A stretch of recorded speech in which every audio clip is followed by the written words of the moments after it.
সাধারণ মানুষের সেন্টিমেন্ট নিয়ে খেলা করে মানুষকে তাদের সেলিব্রিটি মায়াবী মুখ দেখিয়ে ভুলিয়ে ভালিয়ে কিছু লোক ওই স্বৈরাচারী সরকারের একনিষ্ঠ দালাল ছিল। সেই দালালের লাইনটা অনেক লম্বা। আমি সবার নাম এক এক করে তো আর বলতে পারবো না, কিছু সংখ্যক যারা একদম সচক্ষে প্রমাণিত তাদের কিছু নাম আমি তুলে ধরছি। একটা লোক আছে যার তেলবাজি আর দালালি লেভেলের ধরন দেখলে আপনারা অবাক হয়ে যাবেন। তার তেল দেওয়ার লেভেলটা তার মাথা দেখলেই আপনারা বুঝতে পারবেন। তার মাথাটা যেমন চকচকা, তার তেল দেওয়ার লিমিটটাও অতটাই প্রখর, অতটাই চকচকা। উত্থান থাকবে, পতন থাকবে, তারপরে যে যে আদর্শে রাখি, এই আদর্শের দুঃসময়ে যদি থাকতে না পারি, না হয় আমার এমপিত্ব যাবে, আমাকে না হয় কেউ আর ফলো করবে না, আমাকে জাতীয় বেঈমান বলেন। তারপরও আমি বিশ্বাস করি, আমি জননেত্রী শেখ হাসিনাকে শেষ পর্যন্ত আমি চেষ্টা করব তার সাথে থাকার। এবং এর পরের জনের কথা আর কি বলবো, সে দালালি করতে করতে, সুনাম করতে করতে, গান গেয়ে গেয়ে তার সুনাম অর্জন করতে করতে সে তো তার নিজের রক্তের মানুষকেই ভুলে গেছে। তার এলাকার মানুষ বা অন্য দেশের মানুষের কথা সে আর কি চিন্তা করবে।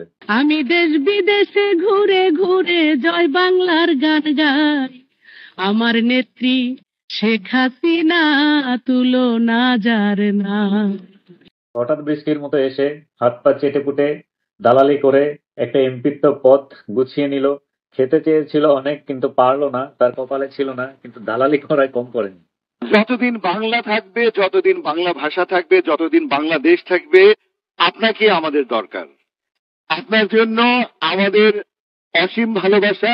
আপনি ভালো থাকবেন, আপনি সুস্থ থাকবেন। আপনি সুস্থ থাকলে আমরা ভালো থাকবো, কারণ আপনার হাতেই বাংলাদেশ সবচেয়ে বেশি নিরাপদ। এরপরে যার কথা বলবো তাকে বাংলাদেশের প্রতিটা ঘরের কর্নারে কর্নারে সবাই চিনি। এরা আর কেউ না, এরা দুমুখো সাপ। এরা আজকের এর দালালি করবে তো কালকের আরেকজনের দালালি করবে। এদের বংশ পরিচয় দেখলে আপনারা অবাক হয়ে যাবেন। 8 পাস 9 পাস করে এরা আজকের কোটি কোটি টাকার সম্পদ করেছে, এখন শুরু করেছে এই দালালি। কোটা আন্দোলন নিয়ে যেটা হচ্ছে, জানেন, এত ডিপলি রাজনীতি আমি কখনই করিওনি, জানিও না, বুঝলাম।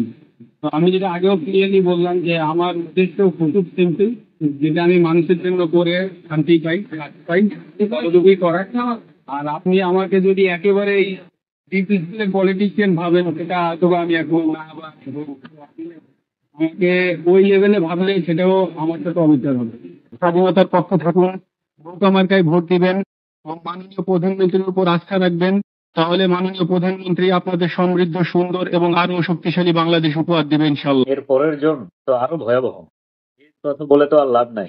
সে টাকার জন্য এমন কিছু নাই যে পৃথিবীর করতে না পারে।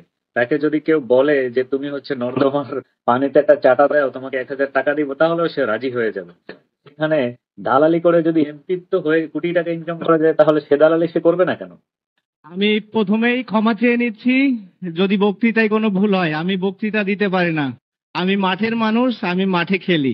তো আপনারা ক্ষমা সুন্দর দৃষ্টিতে দেখবেন যদি আমার কোনো ভুল হয়, যেন সবাই নৌকা মার্কায় ভোট দেয়। বাবাকে দালালি করতে পাঠিয়ে নিজে একটা মহান ভাব নিয়ে বসে থাকা, আমি মহামানব, আমি জনগণের উদ্দেশ্যে করি, জনগণের জন্য আমার জীবন যৌবন সব বিসর্জন দিয়ে দিই বন্যা হলে। কিন্তু বাকি সময় আন্দোলন যারা করে তখন সেখানে তো যাওয়ার দরকার নেই। এগুলো তো ছেত্রা ছেলে পেলে করে, অশিক্ষিত ছেলে পেলে। আমি তো স্মার্ট, আমি তো বন্যা হলে যাবো সাহায্য করতে। তো অপরাধী যে আমাকে প্রেশারাইজ রাখছে, কিন্তু আমার টেলিভিশন ঠিকই কাজ করে গেছে। আমি ইউটিউব সব জায়গা থেকে আমি চলে যাচ্ছি। সে যেই ত্যাগ স্বীকারটা করছে, সেটা কোনো দালালির জন্য না, সেটা কোনো দলের জন্য না, সেটা তার পারিবারিক একটা চাপের মধ্যে আছে দেখেই সে আপনাদের পাশে দাঁড়াতে পারেনি। যে দালালের কথা বলতে চাই, বাংলাদেশের শীর্ষস্থান ধরে আছে এখনো। সে আর কেউ না, বাংলাদেশের রাজধানী থেকে শুরু করে গ্রাম মহল্লার পাড়া মহল্লা পর্যন্ত তার দালালি বিদ্যমান। সে একমাত্র পুত্র, সুযোগ্য পুত্র স্বৈরাচারী সরকারের সজীব ওয়াজেদ জয়। ঠিক আছে, শেখ হাসিনার পর আপনাদের কি হবে সেটা আমারও চিন্তার বিষয় না, আমার পরিবারের আর চিন্তার বিষয় না। আপনারা বুঝবেন, আওয়ামী লীগ কিন্তু মরে যায়নি। আওয়ামী লীগ এই দেশকে, বাংলাদেশকে স্বাধীন করেছে। আওয়ামী লীগকে শেষ করা সম্ভব না। আমরা বলেছিলাম যে আমার পরিবার আর রাজনীতি করবে না, তবে আমাদের নেতা কর্মীর উপর যেভাবে হামলা হচ্ছে, এই পরিস্থিতিতে আমরা হাল ছেড়ে দিতে পারি না। শেষ করতে চাই আমাদের স্বৈরাচারী সরকারকে দিয়েই। সে আসলে ধোয়া তুলসী পাতা, তার কোনো অন্যায় নেই, তার কোনো দোষ নেই, তার কোনো দোষ অ্যাকচুয়ালি থাকবে কিভাবে? একটা মানুষ যদি বুঝতেই না পারে যে আমার অন্যায় কোথায়, দোষ কোথায়, তাহলে তাকে কি দোষ দিবেন আপনি? ওই জন্যই তো সে বারে বারে একটা কথাই উল্লেখ করেছে, কিসের এত দফা, কিসের কি, আমি কি করেছি, আমাকে কেনই বা পদত্যাগ করতে হবে? সে নাবালক, অবুঝ, একটা বোকা, কিছু বুঝে না। তো তাকে নিয়ে আর কি বলবো বলেন? একটা বোকা মানুষ যে অবুঝ, তাকে তো আর বলার কিছু থাকে না। দফা আন্দোলন, এই আওয়ামী লীগকে ক্ষমতাচ্যুত করতে হবে আর আমাদেরকে পদত্যাগ করতে হবে। আমার প্রশ্ন, জাতির কাছে প্রশ্ন, কি অপরাধ আমাদের? শেখ হাসিনা পালিয়ে গেছে, শেখ হাসিনা নাই, শেখ হাসিনা চলে গেছে, শেখ হাসিনা পালায়নি।